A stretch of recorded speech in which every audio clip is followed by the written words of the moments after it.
नमस्ते दोस्तों, कैसे हैं आप सभी। मेरा नाम है दीपक। स्वागत है आपका करेक्टर जी पर।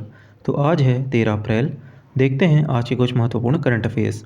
वीडियो शुरू करने से पहले 13 अप्रैल भारत के लिए एक ऐतिहासिक रूप से महत्वपूर्ण दिन है, तो एक बार उसको हम लोग पहले समझ लेते हैं। हम लोग यहाँ पे बात कर रहे हैं जलियांवाला बाग हत्याकांड की, जो हुआ था 13 अप्रैल 1919 को। ये ऐतिहासिक रूप से महत्वपूर्ण तो नहीं कह सकते, ऐतिहासिक रूप से बहुत कलंकित दिन रहा है ये भारत के इतिहास में। तो इसको मतलब इसके बारे में एक बार हम लोग थोड़ा सा देख लेते हैं। तो देखिए, हुआ क्या था 13 अप्रैल 1919 को जलियांवाला बाग हत्याकांड में हज़ारों लोगों की गोली मारकर हत्या कर दी गई थी। अब उसके रीज़न क्या थे, तो अगर बात की जाए, ये हैं डॉक्टर सतपाल और ये हैं सैफुद्दीन किचलू। तो ये दोनों उस समय पे बड़े नेता थे जो अंग्रेज़ों के ख़िलाफ़ थे और आज़ादी में लोगों का नेतृत्व करते थे, डॉक्टर सतपाल और सैफुद्दीन किचलू। अब क्या हुआ था, लगभग 10 अप्रैल के आसपास इन दोनों को गिरफ़्तार करके, गुप्त रूप से गिरफ़्तार करके इन दोनों को कहीं भेज दिया गया था। तो इन दोनों की गिरफ़्तारी के विरोध में लोगों ने शांतिपूर्ण प्रदर्शन करने के लिए जलियांवाला बाग स्थान को चुना था।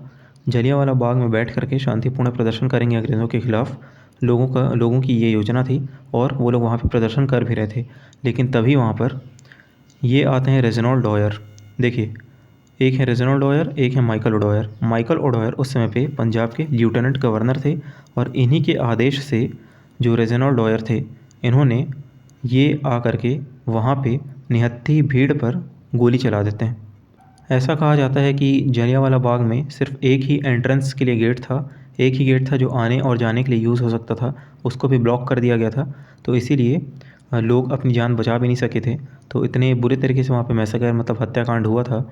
तो जब ये घटना घट जाती है, उसके बाद पूरे भारत में इसका बहुत ज़ोर से विरोध होता है, बहुत ज़ोर शोर से विरोध होता है। मतलब गांधी जी से लेकर के बहुत बड़े बड़े नेता इसका बहुत विरोध करते हैं कि ये बहुत ही गलत और कायराना हरकत की गई है। अब इसके लिए फिर अंग्रेज़ों की तरफ से हंटर कमेटी बैठाई जाती है। हंटर कमेटी ये देखने के लिए कि कितने लोगों की वहाँ पर मृत्यु हुई थी और ये सही है या नहीं है। तो इसमें भी जो अंग्रेज़ थे वो रेजिनॉल्ड डॉयर के इस कृत्य को सही मानते हैं, कहते हैं कि हाँ, ये तुमने सही किया है। और इनकी रिपोर्ट के मुताबिक उस समय पे लगभग 380 से 400 लोगों की मृत्यु हुई थी, 350 से लेकर 400 लोगों की। लेकिन जब भारतीयों ने अपनी कमेटी बैठाई थी, तो उसके अकॉर्डिंग उन्होंने ये निकाला था कि लगभग 1200 लोगों की मृत्यु हो गई थी। 1000 से 1200 लोगों की मृत्यु हुई थी। तो मतलब अगर सोचा जाए इस तरीके से, प्रैक्टिकली अगर सोचा जाए, तो एक ही स्थान पर, एक ही समय पर और ये एक ही व्यक्ति के द्वारा 1000 लोगों की मृत्यु करवा देना, मतलब अपने आप में रूह काँप जाएगी। इतनी मतलब भयानक बात है ये, इतने भयानक रूप से ये हत्याकांड हुआ था। अब उसके बाद ये जो माइकल डॉयर हैं, इनके लिए ये देखिए, ये हैं उधम सिंह।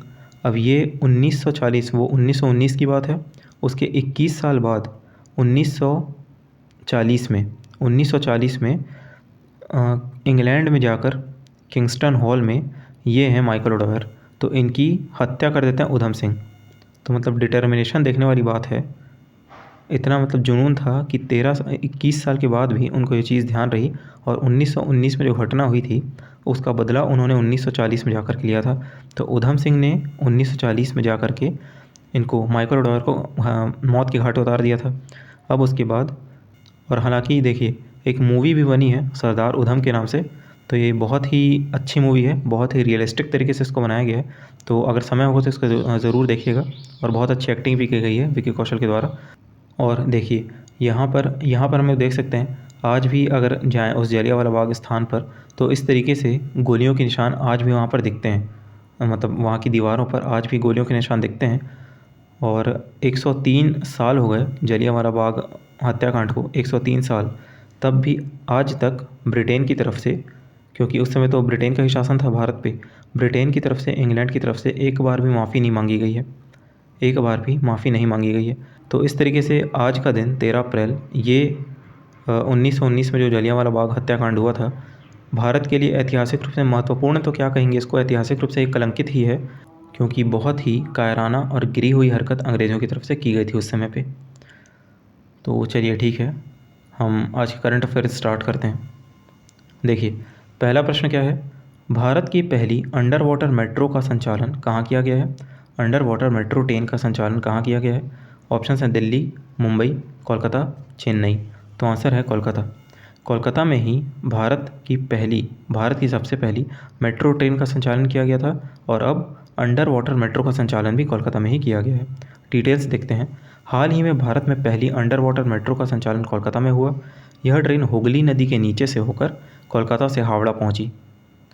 अब इसकी लंबाई कितनी थी, लेंथ कितनी थी, मतलब इस ट्रैक की लंबाई तो देखिए 4.8 किलोमीटर, 4.8 किलोमीटर। कोलकाता में जिस अंडर वाटर मेट्रो ट्रेन का परीक्षण किया गया है वह हुगली नदी के पूर्वी तट पर एस्प्लेनेड और पश्चिमी तट पर हावड़ा मैदान को जोड़ती है। पूर्वी तट पर एस्प्लेनेड और पश्चिमी तट पर हावड़ा मैदान को जोड़ती है। हावड़ा मेट्रो स्टेशन ज़मीन से 33 मीटर नीचे है, 33 मीटर, और यह देश का सबसे गहरा मेट्रो स्टेशन है। हुगली नदी के नीचे 520 मीटर की जुड़वा सुरंग में बना यह अंडर वाटर ट्रेन का ट्रैक 4.8 किलोमीटर लंबा है, 4.8 किलोमीटर्स। देश की पहली मेट्रो सर्विस भी साल 1984 में कोलकाता में ही शुरू हुई थी। सबसे पहली मेट्रो सर्विस कोलकाता में ही 1984 में शुरू हुई थी, 1984 में। उसके बाद 2002 में दूसरी मेट्रो सर्विस दिल्ली में चलाई गई थी। उसके बाद फिर धीरे धीरे अब कई शहरों में मेट्रो सर्विस शुरू हो चुकी है। देखिए, अभी ये जो अंडर वाटर मेट्रो ट्रेन का संचालन हुआ है ये सिर्फ एक तरीके से एक रैक है, मेट्रो रैक, उसका संचालन हुआ है। अभी यात्रियों को यात्रा नहीं करवाई जा रही है इस ट्रेन के द्वारा। एक बार ये बन के पूरा रेडी हो जाएगा, ये एक तरीके से परीक्षण, इसमें और कुछ करने बाकी हैं। परीक्षण अभी पूरे अच्छे तरीके से एक बार कर लिया गया है और कुछ परीक्षण किए जाएंगे, उसके बाद ये कमर्शियल रूप से चालू कर दी जाएगी, तब फिर इसके बारे में आगे देखेंगे। तो ये तो एक तरीके से इतिहास में घटना दर्ज हो ही गई है कि कोलकाता में पहली under water metro train Hooghly नदी के नीचे चला दी गई है। तो इस अंडर वाटर मेट्रो का संचालन करके कोलकाता ने इतिहास रच दिया एक तरीके से। अब चलिए अगला क्वेश्चन देखते हैं। कोप इंडिया एक्सरसाइज 2023 भारत और किस देश के बीच आयोजित हो रहा है? ऑप्शन है अमेरिका, जापान, ब्रिटेन, दक्षिण अफ्रीका। तो आंसर है अमेरिका। अब हाल ही में भारत और अमेरिका के बीच कोप इंडिया एक्सरसाइज 2023 का आयोजन हो रहा है। यह एक वायुसैन्य अभ्यास है, एयरफोर्स वायुसैन्य अभ्यास है, जिसमें भारतीय वायुसेना और अमेरिकी वायुसेना भाग ले रही है। कोप इंडिया 2023 देश के 3 एयरफोर्स स्टेशन में शुरू हुआ है। 3 एयरफोर्स स्टेशन हैं, 3 अलग अलग चरणों में होगा। देखिए 10 अप्रैल से 21 अप्रैल तक होगा, ठीक है, 10 अप्रैल से 21 अप्रैल तक होने वाला है। तो एक तरीके से ऐसे है 10 अप्रैल से 12 अप्रैल, फिर 13 अप्रैल से 16 अप्रैल, इस तरीके से 3 चरणों में आयोजित होगा। तो कहाँ कहाँ पे हो रहा है ये? देखिए, युद्ध अभ्यास कोप इंडिया 2023 भारतीय वायुसेना और यूनाइटेड स्टेट्स एयरफोर्स के बीच एक द्विपक्षीय बायलैटरल वायुसेना अभ्यास है जो वायुसेना स्टेशनों कहाँ कहाँ पे हो रहा है? अर्जन सिंह पानागढ़, कलाई कुंडा, आगरा में आयोजित किया जा रहा है। 3 अलग अलग जगह हैं, 3 अलग अलग चरणों में आयोजित होगा। इस अभ्यास का उद्देश्य दोनों वायुसेनाओं के बीच आपसी समझ को बेहतर बनाना, उनकी सर्वोत्तम प्रक्रियाओं को साझा करना है। चलिए ठीक है, ये हम लोगों को याद रखना है। कोप इंडिया एक्सरसाइज 2023 इंडिया और अमेरिका के बीच में हो रहा है। चलिए अगला प्रश्न क्या है? किस महापुरुष के नाम पर स्वतंत्र वीर गौरव दिवस मनाया जाएगा? ऑप्शन है विनायक दामोदर सावरकर, बाल गंगाधर तिलक, लाला लाजपत राय, अरविंद घोष। तो आंसर है विनायक दामोदर सावरकर। विनायक दामोदर सावरकर की जयंती को स्वतंत्र वीर गौरव दिवस के रूप में मनाया जाएगा। विनायक दामोदर सावरकर की जयंती 28 मई को पड़ती है। महाराष्ट्र सरकार ने, ध्यान रखिएगा, केंद्र सरकार ने नहीं, महाराष्ट्र सरकार ने इसे स्वतंत्र वीर गौरव दिवस के रूप में मनाने की घोषणा की है। अगले महीने विनायक दामोदर सावरकर की 140वीं जयंती मनाई जाएगी। अगले महीने 28 मई को विनायक दामोदर सावरकर हिंदू महासभा के हिस्सा थे और उनके द्वारा एक बहुत ही प्रसिद्ध पुस्तक लिखी गई है, Indian war of independence 1857, Indian war of independence 1857। तो ये चीज़ हम लोगों को याद रखनी है। स्वतंत्र वीर गौरव दिवस महाराष्ट्र सरकार के द्वारा विनायक दामोदर सावरकर की जयंती पर रखा जाएगा, ऐसा कहा जा रहा है। अगला प्रश्न देखते हैं। हाल ही में कौन से टाइगर रिजर्व को सर्वश्रेष्ठ प्रबंधित टाइगर रिजर्व की सूची में सबसे ऊपर रखा गया है? सर्वश्रेष्ठ प्रबंधित मतलब जो बेस्ट मैनेजमेंट, मतलब जहाँ पर बेस्ट मैनेजमेंट किया जा रहा है जिस टाइगर रिजर्व में टाइगर्स के लिए, उस सूची में सबसे ऊपर किस टाइगर रिजर्व को रखा गया है? ऑप्शन है Periyar, Satkosia tiger reserve, Bandipur tiger reserve, Jim Corbett tiger reserve. तो आंसर है Periyar tiger reserve. Periyar tiger reserve ये कहाँ पर है? पेरियार टाइगर रिजर्व ये केरल में। पेरियार टाइगर रिजर्व को सर्वश्रेष्ठ प्रबंधित टाइगर रिजर्व के रूप में चुना गया है, बेस्ट मैनेजिंग टाइगर रिजर्व के रूप में। यह 5th cycle of management effectiveness evaluation of tiger reserves in India in 2022 की सारांश रिपोर्ट के अनुसार चुना गया। अब इस रिपोर्ट के अनुसार देखिए, इस रिपोर्ट के अनुसार केरल में पेरियार टाइगर रिजर्व 94.38% के मैनेजमेंट इफेक्टिवनेस इवेल्यूएशन स्कोर के साथ, ये स्कोर है मैनेजमेंट इफेक्टिवनेस इवेल्यूएशन का 94.38, इस स्कोर के साथ भारत में सर्वश्रेष्ठ प्रबंधित टाइगर रिजर्व की सूची में सबसे ऊपर है। इसे किसके द्वारा जारी किया गया? राष्ट्रीय बाघ संरक्षण प्राधिकरण, नेशनल टाइगर कंजर्वेशन अथॉरिटी, इसके द्वारा जारी किया गया। तो ये चीज़ हम लोग को याद रखनी है, best managing tiger reserve Periyar tiger reserve. अगला प्रश्न देखते हैं, हाल ही में विदेश मंत्री एस जयशंकर किन देशों की आधिकारिक यात्रा पर हैं? ऑप्शन है Uganda, Mozambique, Morocco, option A और बी। तो आंसर है ऑप्शन ए और बी, मतलब युगांडा और मोजाम्बिक, इन दोनों की यात्रा पर हैं। विदेश मंत्री एस जयशंकर युगांडा और मोजाम्बिक की आधिकारिक यात्रा पर हैं। विदेश मंत्री एस जयशंकर सोमवार को युगांडा और मोजाम्बिक की 6 दिवसीय यात्रा पर रवाना होंगे, मतलब वो हो चुके हैं रवाना, अभी वो युगांडा मोजाम्बिक की यात्रा पर ही हैं। मोजाम्बिक की यात्रा करने वाले भारत के प्रथम विदेश मंत्री होंगे वो, भारत के प्रथम विदेश मंत्री जो मोजाम्बिक की यात्रा करेंगे।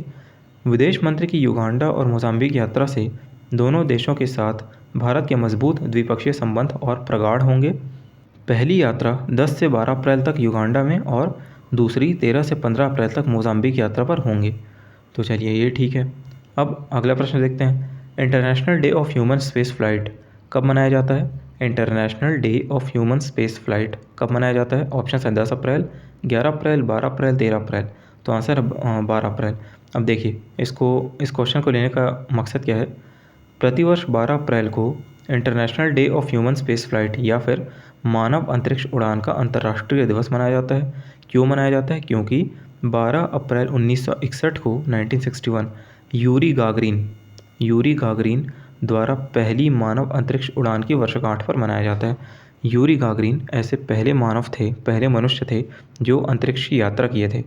देखिए, पहला मानव मिशन, कंफ्यूज नहीं होना है कि 1969 में जो अपोलो 11 मून मिशन था चंद्रमा के लिए, जिसमें नील आर्मस्ट्रॉन्ग गए थे, वो पहला मानव मिशन था? तो नहीं, वो ऐसा नहीं है। जिसमें नील आर्मस्ट्रॉन्ग और बज़ एल्ड्रिन वो लोग गए थे, पहला मानव मिशन वो नहीं था। हाँ, चंद्रमा के लिए वो पहला मानव मिशन ज़रूर था जब चंद्रमा पर मानव के द्वारा उतरा गया था, लेकिन अंतरिक्ष में पहला मानव मिशन वो रूस के द्वारा भेजा गया था। यूरी गागरिन गए थे उसमें। यूरी गागरिन जो रूस के ही मतलब व्यक्ति थे, यूरी गागरिन ये गए थे। तो अंतरिक्ष में जाने वाले पहले व्यक्ति कौन थे? Yuri Gagarin. और उन्हीं की वर्षगांठ में, जब वो पहली बार 12 अप्रैल 1961 में गए थे, उसी चीज़ की वर्षगांठ में हर वर्ष 12 अप्रैल को international day of human space flight या फिर मानव अंतरिक्ष उड़ान का अंतर्राष्ट्रीय दिवस मनाया जाता है। यह दुनिया भर में अंतरिक्ष अन्वेषण और इस क्षेत्र में शांतिपूर्ण सहयोग को बढ़ावा देने के लिए मनाया जाता है। चलिए अगला प्रश्न देखते हैं, किस देश के उप विदेश मंत्री एमीन ज़ापारोवा भारत की यात्रा पर हैं? किस देश की उप विदेश मंत्री हैं एमीन ज़ापारोवा जो भारत की यात्रा पर हैं? ऑप्शन है यूक्रेन, रूस, ब्राज़ील, फ्रांस। तो आंसर है यूक्रेन। अब देखिए, मान लेते हैं कि ये क्वेश्चन आने के चांसेस नहीं है कि उप विदेश मंत्री एमीन ज़ापारोवा भारत की यात्रा पर हैं, बट इसमें इंपॉर्टेंट क्या है? स्टैटिक इसमें इंपॉर्टेंट है। हम लोग स्टैटिक देख लेंगे थोड़ा यूक्रेन के बारे में, और ये पता चल जा रहा है कि यूक्रेन की ये उप विदेश मंत्री हैं एमीन ज़ापारोवा।